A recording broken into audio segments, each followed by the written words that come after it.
মন্দিরের জন্য যে আইন আছে সেটা থাকবে, কিন্তু মসজিদের জন্য আমি আইনকে বরবাদ করে দেব।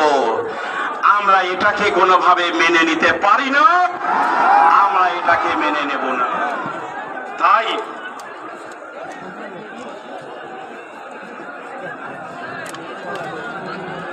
তাই আমি আপনাদের কাছে অনুরোধ করব,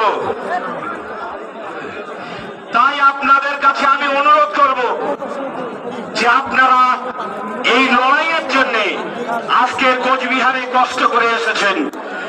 আপনাদের তৃষ্ণা মেটানোর পানির ব্যবস্থা পর্যন্ত আমরা করতে পারিনি, আপনাদের ক্ষুধা নিবারণের পাউরুটির ব্যবস্থা পর্যন্ত আমরা করতে পারিনি। তারপরেও আমাদের প্রিয় রসুলের সুন্নাত আছে পেটে পাথর বেঁধে লড়াই করা। প্রিয় রসুল যদি পেটে পাথর বেঁধে লড়াই না করতেন, তাহলে আজকের কিন্তু গোটা পৃথিবীতে এই শান্তির বার্তা পৌঁছাতো না।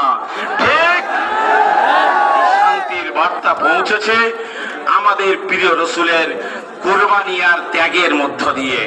ফলে আমি আপনাদের কাছে অনুরোধ করব যে আপনাদের যে এই কুরবানি, এটা তখন সফল হবে যেদিন নরেন্দ্র মোদীদের কালা কানুন আমরা প্রত্যাখ্যান করতে বাধ্য করতে পারবো। শেষ অনুরোধ এটা রাখবো আপনাদের কাছে। আপনারা জানেন কৃষক ভাইরা আন্দোলন করেছেন, কৃষক আইন প্রত্যাহার করতে এই দুর্বল অপদার্থ নরেন্দ্র মোদী সরকারকে বাধ্য করিয়েছেন। আমরাও ছিলাম সেই কৃষক আন্দোলনের পক্ষে। দিল্লি পর্যন্ত আন্দোলনে যাব, কিন্তু আন্দোলন হতে হবে শান্তিপূর্ণ।